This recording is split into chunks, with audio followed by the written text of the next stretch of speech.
আসসালামু আলাইকুম। নতুন ভিডিওতে সকলকে স্বাগতম। বাংলাদেশের ক্রিকেট ভক্তদের জন্য এলো বড় একটি সুখবর।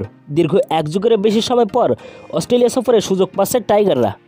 2008 সালের পর এই প্রথমবারের মতো অজিদের মাটিতে সিরিজ খেলতে যাচ্ছে বাংলাদেশ।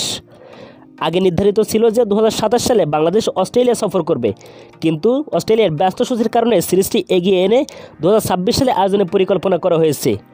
এর কারণ 2027 সালে ইংল্যান্ড ও অস্ট্রেলিয়া এক বিশেষ টেস্ট ম্যাচ আয়োজন করবে, যা টেস্ট ক্রিকেটের 150 বছর পূর্তি উপলক্ষে অনুষ্ঠিত হবে। এই দ্বিপাক্ষিক সিরিজের ম্যাচগুলো অনুষ্ঠিত হবে অস্ট্রেলিয়ার নর্দার্ন টেরিটরির ডারউইনে। 2008 সালে এখানে বাংলাদেশ অস্ট্রেলিয়া ওয়ানডে সিরিজ হয়েছিল, যা ছিল টাইগারদের শেষ সফর। এরপর দীর্ঘ 17 বছর এখানে কোনো আন্তর্জাতিক ক্রিকেট ম্যাচ হয়নি। বাংলাদেশ অস্ট্রেলিয়া সিরিজের মাধ্যমে আবারও ডারউইনে আন্তর্জাতিক ম্যাচ ফিরতে যাচ্ছে।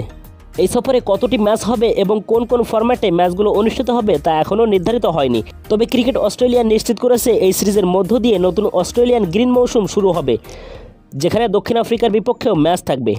দীর্ঘ প্রতীক্ষার পর বাংলাদেশ দল আবারও অস্ট্রেলিয়ার মাটিতে নামতে যাচ্ছে, যা নিঃসন্দেহে দেশের ক্রিকেটের জন্য বড় একটি প্রাপ্তি। তো দর্শক, এই ছিল আজকের ভিডিওটি ভালো লাগলে অবশ্যই একটি লাইক করে দিবেন। আর আপনি যদি খেলাধুলার সকল আপডেট সবার আগে পেতে চান তাহলে আমাদের চ্যানেলটিকে অবশ্যই সাবস্ক্রাইব করে রাখুন। তো দেখা হবে পরবর্তীতে নতুন কোনো ভিডিওতে। ততক্ষণ পর্যন্ত ভালো থাকুন, সুস্থ থাকুন। আল্লাহ হাফেজ।